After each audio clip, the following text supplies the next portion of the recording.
Emiten update, kami menghimpun sejumlah kabar dari emiten pada pagi hari ini. Antaranya adalah anak usaha Wika Beton atau Weton pemirsa, Citra Lautan Teduh, menang tender di Taiwan. Kemudian ada Krakatau Steel atau Keras bantah tuduhan, selundupkan baja dari China dan merugikan negara hingga 10 triliun rupiah. Selanjutnya ada Bank BNI atau BBNI, peroleh dana 500 dolar Amerika Serikat, 500 juta dolar Amerika Serikat ya, dari emisi obligasi global. Dan Petrosea atau PTRO dapatkan kontrak penyediaan layanan jasa logistik untuk kepentingan perseroan di Balikpapan. Dan pemirsa, berbicara mengenai Keras ini ya, Krakatau Steel memang membantah tuduhan melakukan penyelundupan produk baja dari China oleh anggota Komisi 7 DPR yang ditaksir merugikan negara hingga 10 triliun rupiah. Dalam rapat dengar pendapat atau RDP DPR RI terkait dukungan pemerintah terhadap Keras dalam menurunkan harga gas industri menjadi 6 dolar Amerika Serikat per MMBTU, Keras pemirsa membantah tuduhan telah menyelundupkan baja dari China dan merugikan negara hingga 10 triliun rupiah. Manajemen Keras justru sangat mengecam derasnya produk baja impor dari China yang masuk ke Indonesia dan ini terus berupaya agar industri baja Indonesia mendapatkan dukungan dan proteksi dari pemerintah. Dan kita akan lihat pemirsa ya sejauh mana sih sentimen-sentimen ini mungkin mempengaruhi kinerja dari pergerakan harga saham Keras. Di mana kinerjanya pemirsa pada penutupan hari Kamis kemarin 25 Maret ini mengalami tekanan 3,2% di 605. Kemudian kalau kinerja 6 bulan justru masih naik 73,8%. Pernya 21,5 kali, market cap-nya 11,7 triliun rupiah. Kita bahas kembali bersama dengan Pak Alfred Nainggolan. Bagaimana menurut Anda mengenai Keras ini, Pak? Kalau kita lihat ya memang kinerjanya secara 6 bulan atau kita tarik waktu lebih panjang positif. Tapi kalau berbicara harian mungkin ada sentimen-sentimen negatif membuat Keras tertekan seiring dengan IHSG juga yang memang lagi terkena aksi jual. Ya, kalau kita lihat performa Keras dalam jangka panjang, seperti tadi yang ada di tampilan ya, 6 bulan kenaikannya cukup signifikan karena faktor tadi memang transformasi yang sudah dilakukan perseroan. 2018-19 mereka selesai restrukturisasi kredit mereka. Jadi utang-utang jangka pendek mereka berpindah menjadi utang jangka panjang dan ada efisiensi dari sisi suku bunga. 2019-2020 mereka berhasil dengan yang namanya efisiensi. Pemangkasan biaya produksi sampai dengan biaya operasional juga cukup signifikan. Dan tahun ini kita lihat di awal tahun mereka sudah mulai ekspor. Artinya menunjukkan adanya daya saing dari sisi pricing untuk harga baja. Jadi kalau kita lihat ini yang cukup fundamental yang membuat kenapa performanya cukup bagus untuk harga saham. Dan memang dalam beberapa hari ini koreksinya juga relatif cukup dalam ya, dari kisaran harga 700 sekarang udah kembali bermain di 600. Karena faktor market memang ada beberapa pemberitaan negatif, termasuk bicara tuduhan ya dari anggota Dewan DPR. Dan kemarin juga kan sudah dibantah juga oleh manajemen. Dan memang kalau kita lihat cukup sulit untuk melihat bahwa Keras yang punya kampanye meminta pemerintah untuk menurunkan baja impor. Di satu sisi tuduhannya justru Keras menyelundupkan baja impor. Ini sangat kontradiksi. Jadi kita melihat bahwa memang sentimen-sentimen pemberitaan beberapa hari ini yang sifatnya negatif memang ikut mempengaruhi penurunan harga saham Keras selain karena faktor market juga yang terkoreksi sehingga koreksinya relatif cukup dalam. Tapi kalau kita lihat performanya sampai sejauh ini masih on the track ya. Tadi yang saya katakan bahwa Januari, Februari mereka tetap jalan untuk ekspornya. Bahkan untuk kapasitas produksi juga April ini bertambah cukup signifikan 60%. Yang paling penting itu adalah bicara masalah emiten baja adalah komitmen pemerintah. Jadi komitmen pemerintah juga kita lihat sudah cukup agresif ya. Tahun kemarin kita lihat dari neraca perdagangan kita, import baja kita turun cukup signifikan. Hampir kurang lebih sekitar 30%. Dan tahun ini pemerintah katanya punya target 50% untuk penurunan baja import. Artinya penurunan baja import ini kemungkinan akan diisi oleh produk-produk lokal termasuk tadi emiten-emiten seperti Keras. Jadi kita melihat sampai sejauh ini sektor oke dan perusahaan juga relatif cukup oke. Dan saya lihat juga performa emiten baja tidak hanya Keras doang yang improve. Beberapa emiten baja juga cukup improve di kuartal keempat.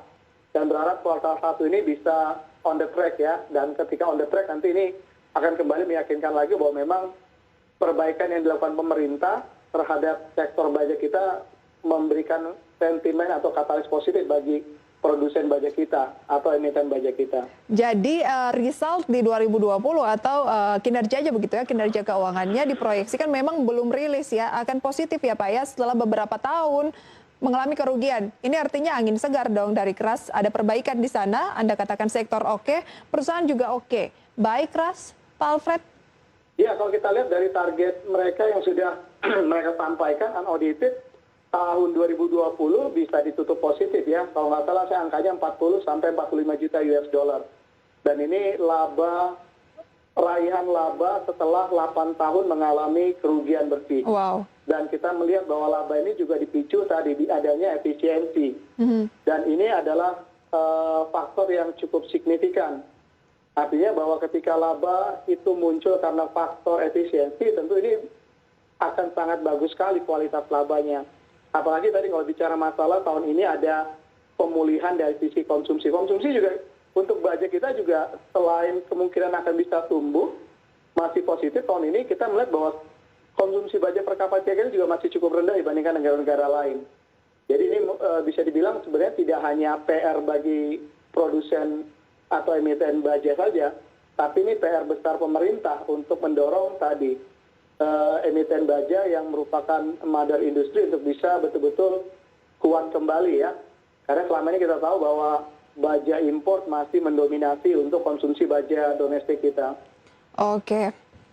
Keras di kisaran level 605, apa rekomendasinya Pak Alfred?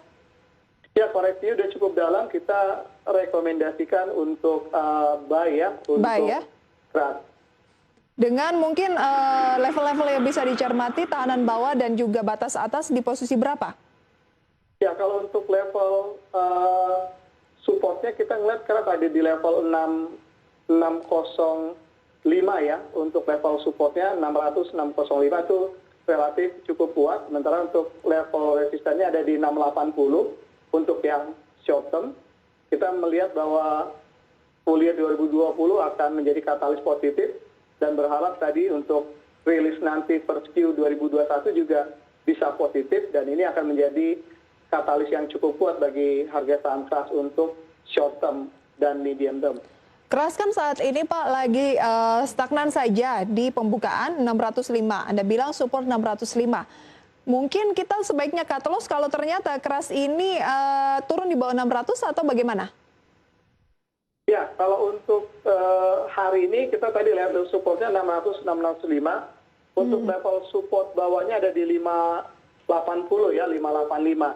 Dan kalau kita melihat tadi bahwa kondisi indeks hari ini kita perkirakan bisa ditutup positif, itu yang membuat kenapa level support untuk hari ini kita buat ada di 600 sampai 600 ya, di level 600.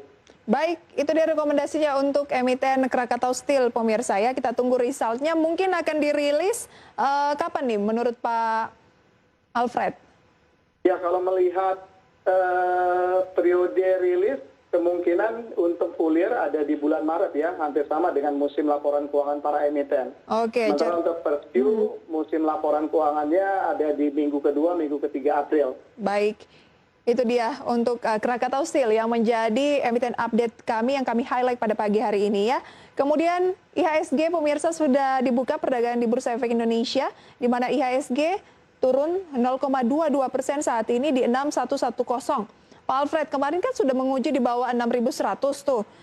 Kira-kira peluang dari indeks harga saham gabungan kemarin 6058 yang terendah ya. Bagaimana setelah menguji 6.000 level di bawah 6.100 ini, peluangnya masih bisa ke sana tidak? Karena kan meskipun penutupan ya balik lagi ke 61 gitu ya, tapi paling tidak kan sudah ngetes, berarti kalau ada pelemahan bisa saja ditutup di bawah posisi 61. Ya, kalau bicara secara teknikal dengan tembusnya kemarin di bawah 6.100 membuka peluang untuk tembus di bawah 6.000 secara teknikalnya.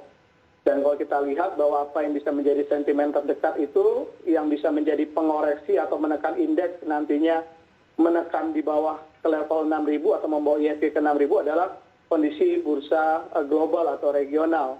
Jadi sangat tergantung sekali karena kalau kita lihat memang dari dalam sendiri kita masih minim sentimen ya. Oke. Dari sisi data makro juga minim, untuk laporan keuangan emiten juga kita lihat dampaknya juga ternyata nggak begitu cukup signifikan juga terhadap pasar secara keseluruhan.